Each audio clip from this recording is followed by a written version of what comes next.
Hey, it's Mazzy, and I'm back again with another Garage Studio update. In the last few videos, I've been slapping some paint on the wall and making sure that everything is ready for me to get in there and start laying down some floor.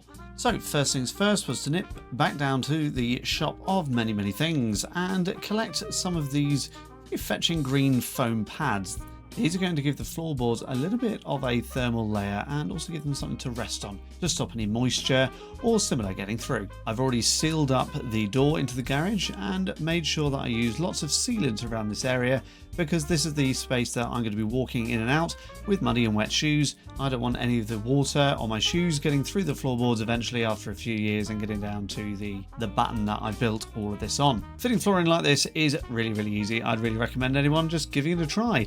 However, it is very difficult to get it exactly right and looking good. So if time is of the essence, then definitely get a professional in. I'm using some spacer bars, a rubber mallet, and of course a little tool that allows you to knock everything into place.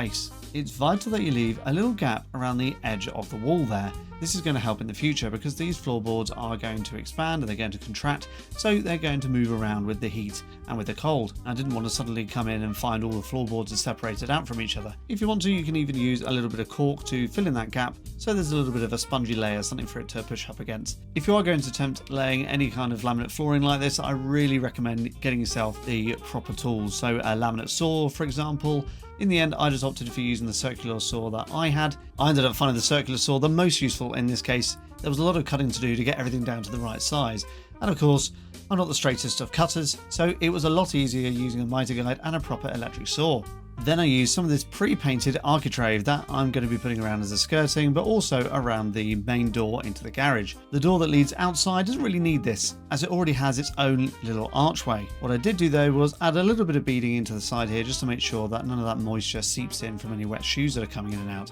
And I've also used some plastic coving on the exposed corners there, just to stop anything from bashing into this as I go in and out of the garage. Now for the really fun and messy part, caulking everything up just to make sure that there's a nice seal in it all. The glue that I've used to sickle this architrave and skirting board into place sticks really fast. It was really easy to use and I really recommend anybody doing it. There are obviously alternatives. You can have a go screwing or nailing all of this into place if you so wish, but this is a small space and I kind of felt like gluing it all into place was the best course of action here. But I know even there are some professionals that swear just by gluing everything into place, as long as you know that you don't need to come along later on and remove it all to repair any mistakes you've made. That definitely didn't happen with me though. All in all, painting the walls took about a week. It took so many different layers to get it on thick and to get the nice shine that you're seeing here. If you go really closely to some of the walls, you can still see some of the compound that I've used to joint everything together. But it was at this stage in the build that I really didn't mind all that much. As I said before, a lot of these walls are going to be covered up anyway. I wasn't after a particularly perfect finish in this case, but I'd love to in the future if I have the time and some more experience to come back and actually have a go at plastering all of this. Here you can see some examples of what happens when you put wet paint on top of already wet paint.